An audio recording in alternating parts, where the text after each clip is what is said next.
1 करोड़ का सवाल देखा, 5 करोड़ का सवाल देखा, सवाल 7 करोड़ का भी देखा, लेकिन इस बार सवाल है 140 करोड़ का।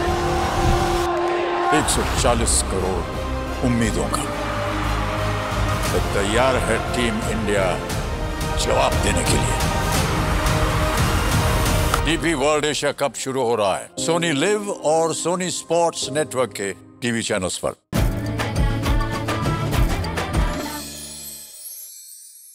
लाल भोपळ्याचं सूप करण्यासाठी लागणारं साहित्य: चिरलेला लाल भोपळा, गाजराचे तुकडे, 1 लसूण पाकळी, 1 छोटा हिरव्या मिरचीचा तुकडा, पाणी, चवीनुसार मीठ, पिझ्झा सीझनिंग, चिली फ्लेक्स, मिरपूड। एका भांड्यात लाल भोपळा, गाजराच्या फोडी, लसूण आणि हिरवी मिरची घेऊन यात पाणी घालायचं आणि दुसऱ्या भांड्यात मोड आलेले हिरवे मूग घ्यायचे आणि कुकरमध्ये 2 ते 3 शिट्ट्या काढून शिजवून घ्यायचे। आता शिजवलेल्या लाल भोपळ्याची प्युरी तयार करायची आणि कढईत घालून यात चवीप्रमाणे मीठ, पिझ्झा सीझनिंग, चिली फ्लेक्स आणि मिरपूड घालायची आणि या मिश्रणाची 1 उकळी काढायची। झालं आपलं लाल भोपळ्याचं सूप तयार। मोड आलेल्या हिरव्या मुगाची उसळ करण्यासाठी लागणारं साहित्य: मोड आलेले हिरवे मूग, 1 चमचा तेल, 1 चमचा जिरं, पाव चमचा मेथी दाणे, कढीपत्ता, चिरलेला टोमॅटो, लसूण पेस्ट, अर्धा चमचा गरम मसाला, अर्धा चमचा धणेपूड, अर्धा चमचा लाल तिखट, चिमूटभर हळद, चवीनुसार मीठ, बारीक चिरलेली कोथिंबीर, पाणी। हिरव्या मुगाची उसळ करताना पहिले जिऱ्याची फोडणी करून त्यात मेथी दाणे, कढीपत्ता आणि टोमॅटो परतून घ्यायचे। आता यात लसूण, गरम मसाला, तिखट, हळद घालून हे मिश्रण परत एकत्र परतायचं। आता यात वाफवलेले मूग घालायचे, त्यावर चवीप्रमाणे मीठ आणि आवडीप्रमाणे कोथिंबीर घालायची। झाली आपली हिरव्या मुगाची उसळ तयार। बीटाचा पराठा करण्यासाठी लागणारं साहित्य: बीट, 1 हिरवी मिरची, 4 ते 5 लसूण पाकळ्या, लिंबाचा रस, चवीनुसार मीठ, अर्धा चमचा ओवा, अर्धा चमचा जिरं, कोथिंबीर, 1.5 कप गव्हाचं पीठ, 1 चमचा पांढरे तीळ, साजूक तूप। बीटाचा पराठा करण्यासाठी हिरवी मिरची, लसूण आणि लिंबाचा रस घालून हे मिश्रण एकजीव वाटून घ्यायचं। यात चवीप्रमाणे मीठ, ओवा, जिरं आणि कोथिंबीर घालायची आणि याची हलकीशी भरड करायची।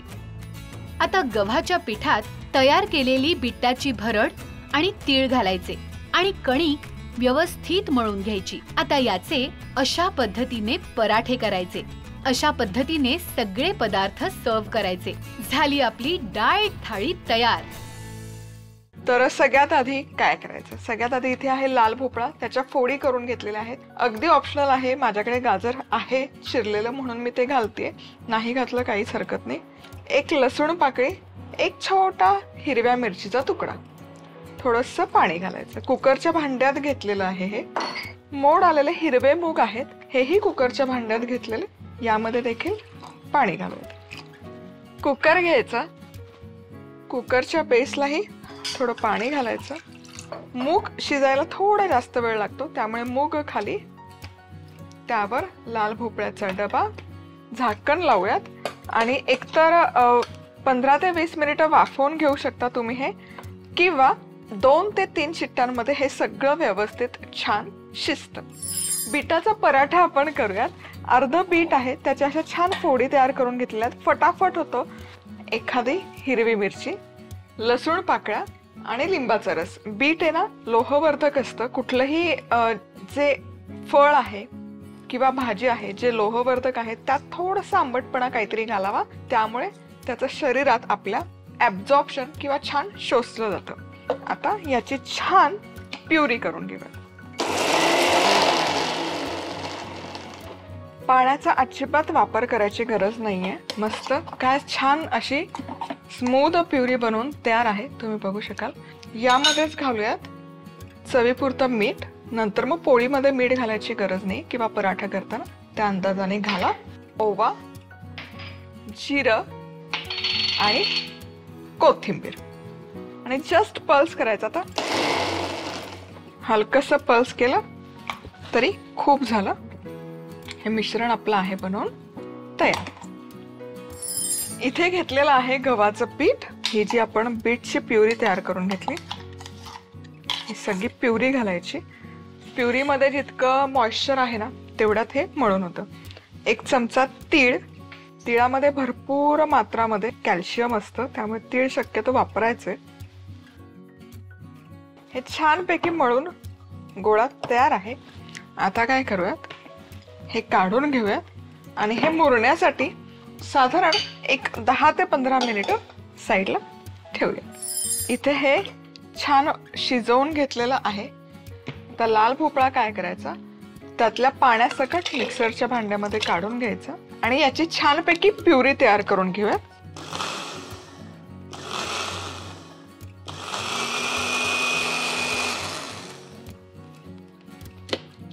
आता ही प्युरी काढूयात एक कढईमध्ये. यात थोडंसं पाणी घालूयात, कन्सिस्टन्सी ऍडजस्ट होईल इतपतच. तुम्हाला दाटसर सूप आवडत असेल तर नाही पाणी घातलं काहीच हरकत नाही. तर यामध्ये जाईल थोडंसं चवीपुरतं मीठ, पिझ्झा सिझनिंग म्हणजे पिझ्झा सोबत जो मसाला येतो तो, पिझ्झा बर्गर सोबत, चिली फ्लेक्स, मिरपूड मिक्स करूयात आणि एक उकळी काढूयात. आणि इथे बघू शकाल सूपला छान अशी उकळी आलेली आहे आणि सूप आपलं बनवून आहे त्यात. आता हिरवे मूग फोडणीला घालूयात. तर यासाठी तेल गरम केलंय, यामध्ये घातलंय जिरं. जिरं छान फुललं की हलक्याशा अगदी पाव चमचा मेथ्या घालते. मेथ्या घालणं अगदी ऑप्शनल आहे, पण शरीरासाठी मेथ्या खाल्लेलं कधीही चांगलं असतं.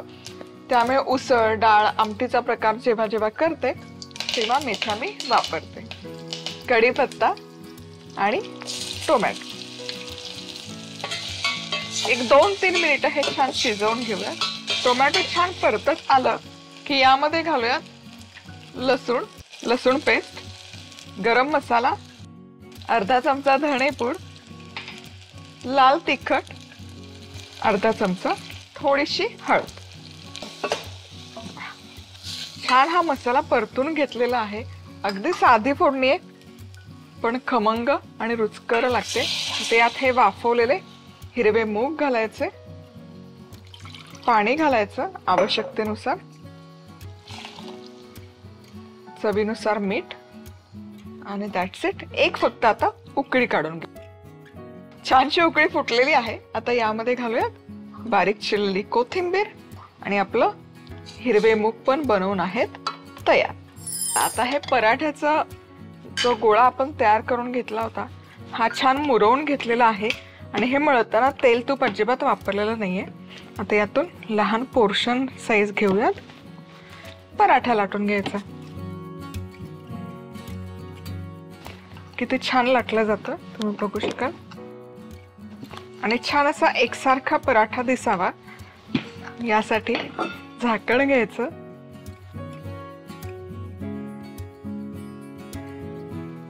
कट करून म्हणजे तो दिसायला खूप सुंदर असा एकसारखा दिसतो. आता चला भाजून घेऊयात हा पराठा. तवा आहे गरम, त्यामध्ये हा पराठा घालूयात आणि छान दोनही बाजूने हलकासा भाजून घेऊयात. खूप असे डाग पडतील इतका नाही भाजायचा. एक बाजू छान भाजून झाली की दुसरी बाजू पण भाजून घेऊयात. पराठा आता सगळ्या बाजूने शिजला पण पाहिजे, पण ॲट द सेम टाइम त्याला खूप असे ब्राउनिश डाग पण नाही पडले पाहिजे. कारण बीटचा पराठा आहे ना असाच विदाउट डाग दिसायला छान दिसतो. आता गॅस करते बंद आणि यावर लावूयात हलकसं तूप. हवं तर तेल लावलं तरी चालेल. आणि आता इथे आपली संपूर्ण थाळी बनवून आहे तयार.